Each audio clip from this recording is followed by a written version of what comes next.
많은 사람들이 구강은 구강만의 문제일 거라고 생각을 해요. 해봤자 치아나 잇몸이 좀 다치는 그쵸. 거고 뭐 임플란트 하면 되지 네, 이렇게 네, 네. 간단하게 생각하시는데 구강은 소화기관이랑도 연결돼 있지만 호흡기계랑도 연결이 돼 있죠. 그리고 뇌랑도 굉장히 가까워요. 세균 입장에서는 여기가 천국인 거예요. 그러네. 습도도 유지가 되죠. 계속 먹을 것들도 들어오죠. 구석구석 숨어있을 틈도 되게 많아요. 건강의 길 16번째, 당뇨 10년차 노하우. 당뇨를 치료하려면 치약을 버려라. 치주질환과 당뇨. 국민건강보험공단 통계 자료에 의하면 당뇨 환자는 2004년 140만 명에서 2020년 510만 명으로 3배 이상 증가하였으며 치주질 환자는 2008년 740만 명에서 2020년 1600만 명으로 2배 이상 증가하였으며 국내 다빈도 질병, 외래 환자 수 1위입니다. 미국 당뇨병학회에서는 망막병증, 신장질환, 신경병증, 말초혈관질환, 대혈관질환, 다음으로 치주질환을 6번째 당뇨합병증으로 보고 있습니다. 최근에는 당뇨병이 치주질환을 일으키지만 반대로 치주질환도 당뇨병을 일으킨다는 연구 결과가 나오고 있습니다.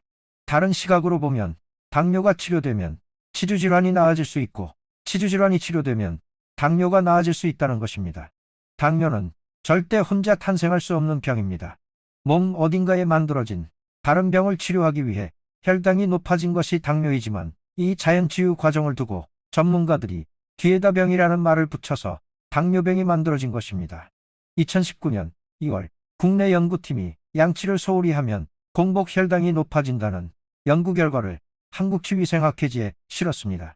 원광보건대 치위생과 주은주 교수팀이 성인 4,445명을 대상으로 치아 건강과 공복 혈당의 상관관계를 분석한 결과 하루 동안 양치 횟수가 2회 미만인 사람은 3, 4회인 사람에 비해 혈당이 1.6이며 5회 이상인 사람에 비해 4.1이나 높았습니다. 특히 치주질환을 겪는 사람은 치아가 건강한 사람에 비해 8.6이나 높았습니다. 서울대 치과병원 김윤정 치주과 교수는 당뇨병과 치주질환을 함께 앓는 경우 혈당 조절하기가 더 어려워진다. 당뇨병 합병증인 동맥경화와 협심증, 심근경색증 등 심혈관 질환이 발생할 위험도 증가한다. 라고 설명했습니다. 반면 치주질환을 치료하면 혈당 조절에 도움이 된다는 사실도 나오고 있습니다. 김 교수는 치주 치료를 잘 받으면 당화혈색소 수치가 0.27에서 0.48% 감소하고 대사 조절이 향상된다는 연구가 수차례 보고됐다. 당뇨병과 치주질환이 서로 상승작용을 일으키는 만큼 혈당 조절과 구강 관리를 잘 해야 한다. 라고 강조했습니다. 경희대 치과병원 신승일 치주과 교수는 당뇨병 환자는 치주질환이 생길 위험이 2.6배, 치아를 지지하는 뼈를 소실할 확률이 3.4배 이상이다. 라고 말했습니다. 서울아산병원 김수원 치과 교수는 혈당 수치가 높으면 잇몸 조직에서 염증 반응을 일으키는 물질이 증가해 치주질환에 걸릴 확률이 높아진다. 당뇨 환자는 건강한 사람에 비해 면역 능력이 떨어지고 감염에 대한 감수성이 증가한다. 라고 설명했습니다. 당뇨 그 자체가 만성염증 질환의 일종이므로 잇몸의 염증 물질과 세균이 침투하면 증세가 악화될 수 있으며 정상인보다 많은 수분을 당과 함께 소변으로 배출하므로 입안이 마르고 치매 당도가 높아 세균이 번식하기 좋은 환경이 되는 것입니다. 몸을 건강하게 하는 것이 잇몸을 건강하게 하는 것이며 잇몸을 건강하게 하는 것이 몸 전체 건강에도 영향을 주는 것입니다. 특히 입속세균 중 진지발리스균은 잇몸만 망치는 게 아니라 당뇨와 가장 관련 있는 장기인 췌장을 망가뜨리고 심하면 췌장암까지 만드는 균입니다. 그래서 구강이 건강해야 당뇨도 빨리 치료되는 것입니다. 치약의 역사. 세계에서 가장 오래된 치약은 고대 이집트의 의학서 파피루스에 나와 있습니다. 기원전 5000년경에는 식물성 수지를 씹거나 황소의 발굽을 태운 재, 계란 껍데기, 화산재, 나뭇잎 등을 손가락으로 직접 이를 문질러 사용했다고 합니다. 칫솔은 2000년 후인 기원전 3000년부터 사용한 걸로 전해지고 있으며 기원전 1세기 로마에서는 오줌이 치아를 하얗고 튼튼하게 만든다는 믿음으로 오줌으로 치아를 관리했다고 전해집니다. 오줌의 암모니아 성분이 노폐물을 녹여서 실제로 어느 정도 효능은 있었다고 전해지며 특히 포르투갈인들의 오줌이 진하다는 소문으로 오줌을 수입해서 사용했다고 합니다. 18세기 후반에 가루로 된 치약이 등장했으며 돌가루와 질그릇가루와 같은 강력한 연마제 성분들로 인해 오히려 이를 상하게 했었다고 합니다. 1850년 크림 형태의 치약을 만들었으며 1892년 튜브에 젤 형태의 치약을 넣는 방식이 영국에서 출시되었습니다. 1914년 불소 치약이 출시되었습니다. 1930년 우리나라에서 라키화학공업이 가루 치약을 생산, 판매되기 시작했으며 1954년 럭키 치약이라는 튜브형 치약을 국내 최초로 생산하면서 현재까지 치약의 대명사가 되었습니다. 치약의 성분 첫 번째, 계면활성제는 살충제다. 최은정 과학교육학 박사가 2017년 1월 16일에 방송된 MBN 황금알에서 화약제품 정량을 어기면 도 편에 출연해 치약은 이름이 문제다. 약이라는 이름이 붙으니 사람들이 거부감 없이 사용한다. 치약 이름을 치세제로 바꿔야 한다. 치약은 계면활성제가 다량 들어간 합성세제이며 여기에 인공색소도 첨가될 뿐만 아니라 상쾌한 향을 위해 향료까지 들어있다. 치약은 다양한 화학 물질의 결정체다. 라고 지적하며 치약을 현미경으로 확대한 사진을 공개했습니다. 치약은 치석 제거와 광택을 위한 세마제, 계면활성제, 혈압제, 습제, 감리제, 향제, 차색제, 방부제, 약제 등 여러 가지 화학 성분을 혼합하여 만듭니다. 얼마 전에는 풍성한 거품으로 강한 세정력을 자랑하는 합성 계면활성제가 충치엔 효과적이지만 살충제로 쓰일 만큼 독성이 강하다고 해서 안정성 논란이 있었습니다. 치약은 합성 계면활성제, 미생물 살충제인 파라벤 같은 유해화학 물질과 시리카라는 돌가루로 만드는데 이들 독성 물질들이 입안에 있는 유해한 세균만 죽이는 게 아니라 입안 점막을 통해 몸에 흡수되어 혈관으로 침투하여 멀쩡한 세포를 죽이는 심각한 독성 물질입니다. 합성 계면활성제는 석유 찌꺼기에서 추출한 화합물로서 물과 기름에 잘 녹는 성질이 있어 세정력을 높이고 거품이 잘 납니다. 미국 독성학회에서도 2007년 SLS는 피부염, 구내염, 피부 다른 조직의 문제를 일으킬 수 있다고 어구했습니다. 희석하지 않은 100% 계면활성제는 10cc만 먹어도 사망할 수 있는 치명적인 물질입니다. 농약이 위험한 이유도 농약의 원래 성분보다 계면활성제의 독성이 강해서 더 문제라고 할 만큼 독성이 강합니다. SLS 성분은 맛을 느끼는 세포를 변화시켜 양치 후 단맛의 과일을 먹으면 쓴맛이 느껴지게 하며 입안을 건조하게 하여 입냄새가 발생하는 원인이기도 합니다. 5종류의 치약으로 한 금붕어 실험에서 4마리가 죽고 1마리만 살았습니다. 바퀴벌레 5마리를 통 속에 넣고 치약을 주변에 발라 놓은 결과 15분 후에 4마리가 죽었고 1마리는 죽기 직전 상태가 되었습니다. 약으로도 잘 죽지 않는 바퀴벌레가 치약 냄새만 맡고도 죽을 정도로 독성이 매우 강한 살충제를 우리가 매일 3분씩 입에 머금고 있는 치약의 주성분입니다. 한국인의 계면활성제 먹는 양을 추정해 본 결과 양치질 후 평균 4회 헹구기를 할 경우 한 번에 7.5mg 계면활성제를 먹고 있다고 하며 그래서 전문가들이 내놓은 해결 방안이 양치 후 10번을 헹구라는 것입니다. 우리는 양치 후 10번을 헹궈야만 안전한 위험한 치약을 아무렇지 않게 사용하고 있는 것입니다. 일본 사카시다 박사가 합성 계면활성제가 들어간 샴푸를 귀에, 등에 바른 지 10일 후 출혈이 일어나고 피부가 벗겨졌습니다. 계면활성제는 피부와 세포막을 녹여서 각종 유해 물질들이 몸속에 침투할 수 있도록 만드는 것입니다. 입과 피부를 통해 들어온 계면활성제와 불소를 비롯한 화학물질들이 혈액과 림프에게 녹아들어가 몸속에 축적되면 입안과 위장의 점막을 비롯한 각 조직의 세포막을 파괴하고 효소의 분비를 저하시키면서 세포 내 단백질을 변성시키고 호르몬의 균형을 무너뜨리고 백혈구의 감소를 초래하여 면역체계를 약화시킨다는 것입니다. 또한 치약에 들어있는 독성 물질들은 침을 만드는 탈선의 기능을 약화시켜 침 분비 능력을 떨어뜨립니다. 결과적으로 면역력이 떨어져 충치균이 왕성하게 번식하여 구취, 충치, 치석, 구내염을 일으키고 특히 췌장암을 비롯한 각종 암과 감기, 수두, 대상포진, 인후염과 같은 바이러스성 질환, 아토피, 성주숙증, 자폐증 등을 일으키는 원인이 됩니다. 치약은 치아를 치료하는 약이 아니라 치아와 몸을 망치는 치독입니다. 그래서 일부에서는 치약만 버려도 질병의 70%는 저절로 치료된다고 주장하는 것입니다. 치약의 성분 두 번째, 연마제는 치아 마모제다. 치약에는 치석을 제거하기 위해 연마제를 사용하며 현미경으로 보면 사포처럼 보입니다. 돌가루와 같은 거친 입자로 마찰을 통해 치태, 치석 등을 제거합니다. 치아 표면은 매우 단단한 범랑질로 보호하고 있지만 돌가루가 들어간 치약으로 매일 3번씩 수십 년간 닦으면 제 아무리 단단한 치아도 마모될 수밖에 없습니다.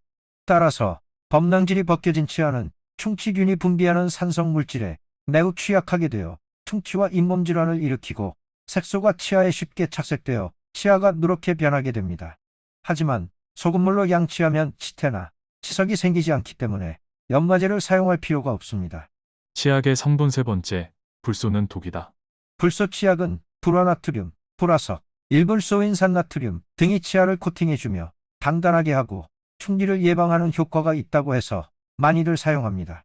하지만 불소는 플라스틱, 유리 등을 녹일 정도로 독성이 강한 위험한 물질이며 위장장애, 구역질, 구토가 발생할 수 있으며 치아에 얼룩이나 반점이 생기고 심할 경우 뼈가 상하는 골격 불소증도 생길 수 있으며 과용할 경우 심장마비가 온다고 알려져 있습니다.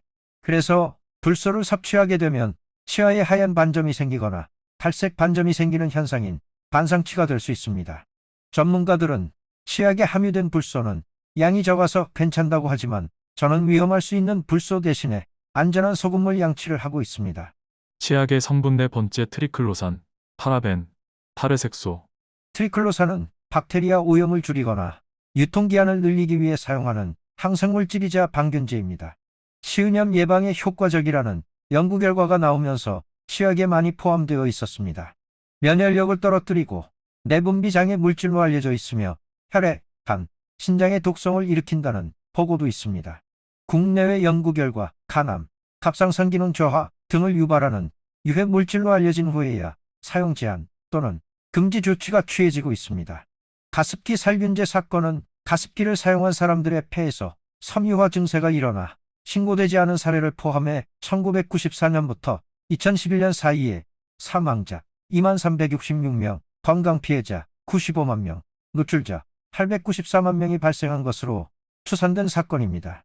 2차 조사에서 인정된 폐 손상 피해자 221명의 57%인 125명이 5세 미만의 영유아이며 16%인 35명이 임산부였습니다. 세계적으로도 이 정도 규모의 화학재해는 극히 드물다고 합니다.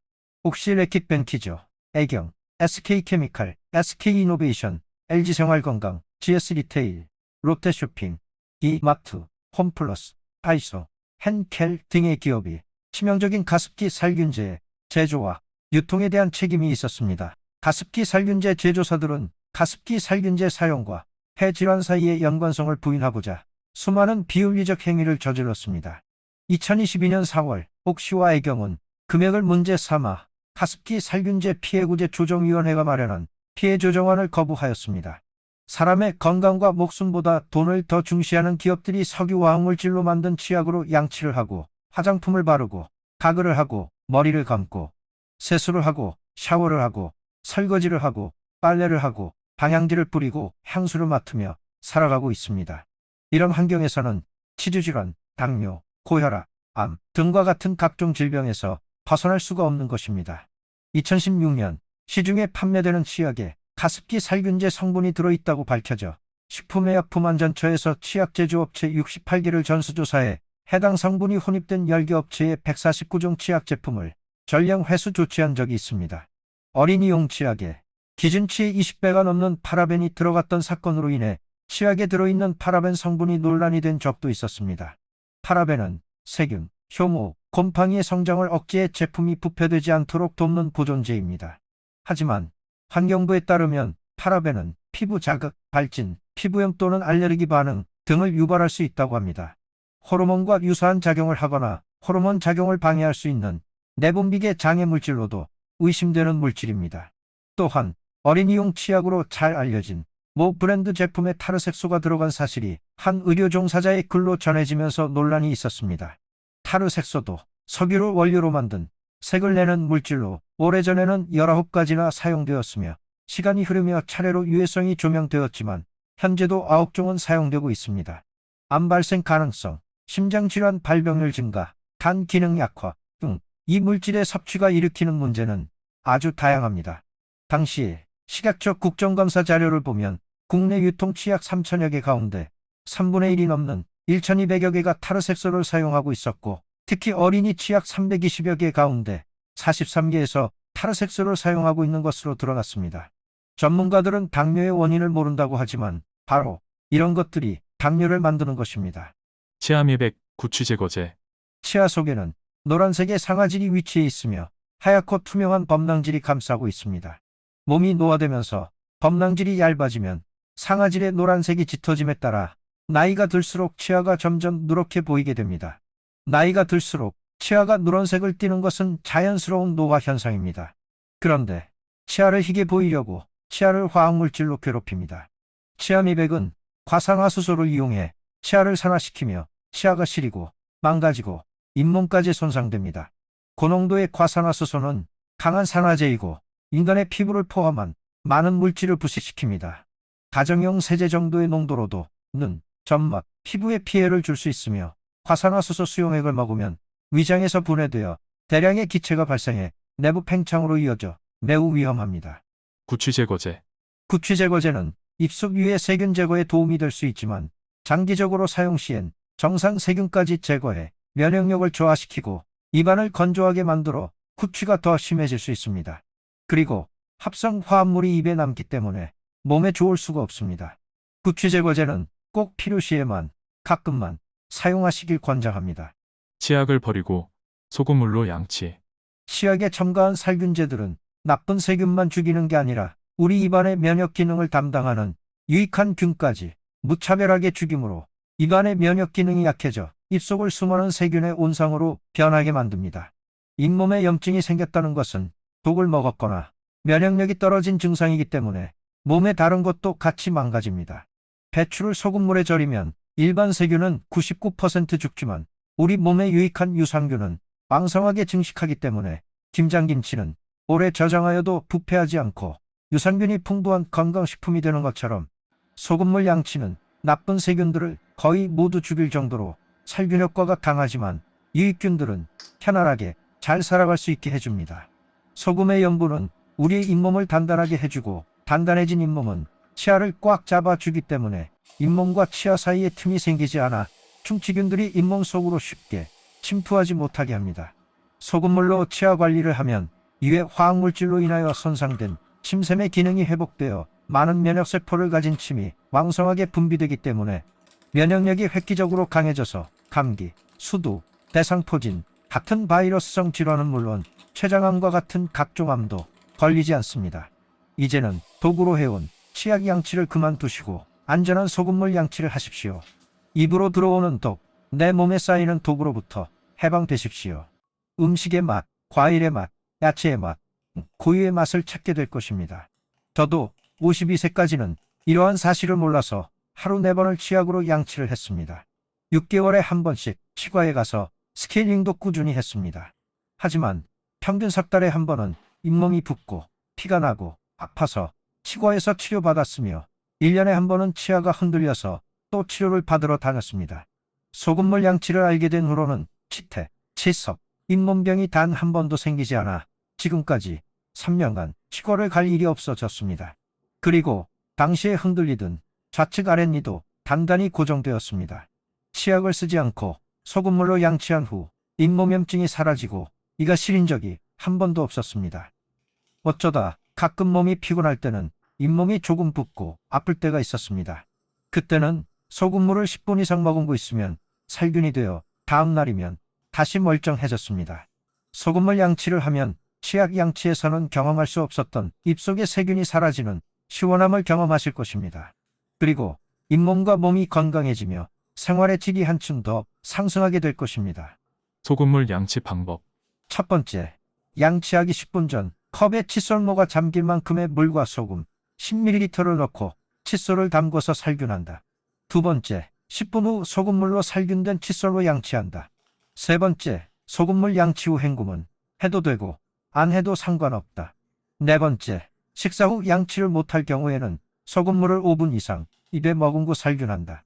다섯 번째, 부득이하게 치약을 사용한 경우에는 물로 10번 헹군 후 소금물을 5분 이상 입에 머금고 살균한다.